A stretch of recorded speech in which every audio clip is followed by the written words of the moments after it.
Hello साथीहरू, नमस्ते सबैजनालाई। आजको यो मिति हाम्रो 2082 साल हैन, असाढको महिना। आज ठ्याक्कै 3 गते। आज म चाहिँ यहाँ काठमाडौँ बस पार्क गइरहेको छु। अलि काम छ त्यहाँ। अहिले चाहिँ म कीर्तिपुरमा छु। असाढको महिना ठ्याक्कै 3 गते है। अलिअलि बादलहरू लागिरहेछ, पानी पर्ला जस्तो छ। अस्ति मैले इन्डिया जानुपर्ने भएको थियो। इन्डिया चाहिँ जान पाइनँ, किनभने इन्डिया जाने प्लान त थियो, तर अचानक त्यो प्लान क्यान्सल भयो। त्यही इन्डिया जानलाई भनेर मैले नेपाली क्यासलाई इन्डियन करेन्सीमा चेन्ज गराएको थिएँ। धेरै थिएन, 8000 भारू जति है। अब प्लान क्यान्सल भइसकेपछि चाहिँ मलाई फेरि त्यो 8000 भारूको नेपालीमा कन्भर्ट गराउनु पर्ने स्थिति आयो। त्यसकै लागि बस पार्क गइरह्यो। एकजना चिनेको दाइ हुनुहुन्छ के, सो उहाँले चाहिँ त्यो गराइदिनुहुन्छ। यो चाहिँ ढाल्पा पोखरी हैन, ढाल्पा चौक भन्दा पनि भयो। यहाँबाट चाहिँ गाडी पाउँछ। गाडी आउने बाटो चाहिँ यही हो हैन। अनि त्यो गाडीले चाहिँ हामीलाई ठ्याक्कै बल्कुनिर छोड्छ।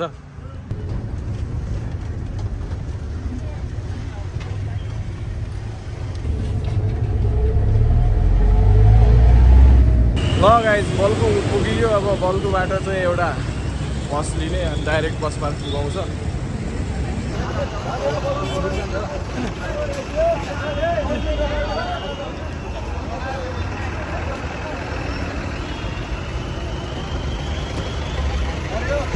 बस पाएको दाजु हजुर।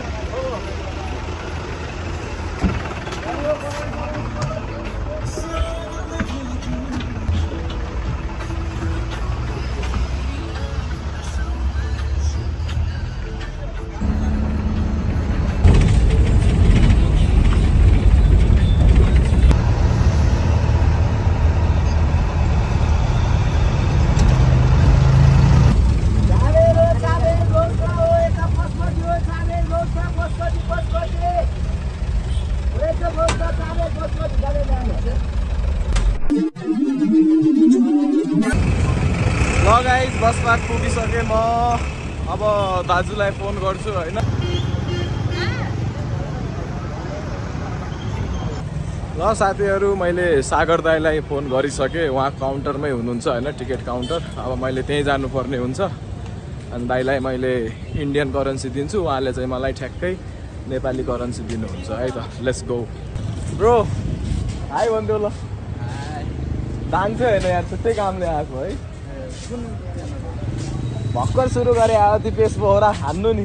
ल गाइज, टिकट काउन्टर चाहिँ सबै समितिहरूको यता हुन्छ। मैले चाहिँ नमस्ते शुक्लाफाटा समितिको टिकट काउन्टरमा जानुपर्ने हो। ठ्याक्कै टिकट काउन्टर नम्बर थाहा नभयो नि। अब खोज्छु भित्र अलि।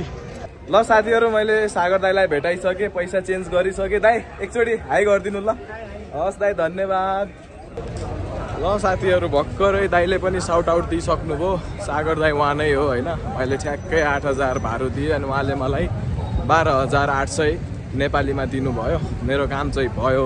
अब चाहिँ बल्कुसम्मको गाडी समात्ने, बल्कुबाट फेरि कीर्तिपुरसम्मको अर्को गाडी समात्ने।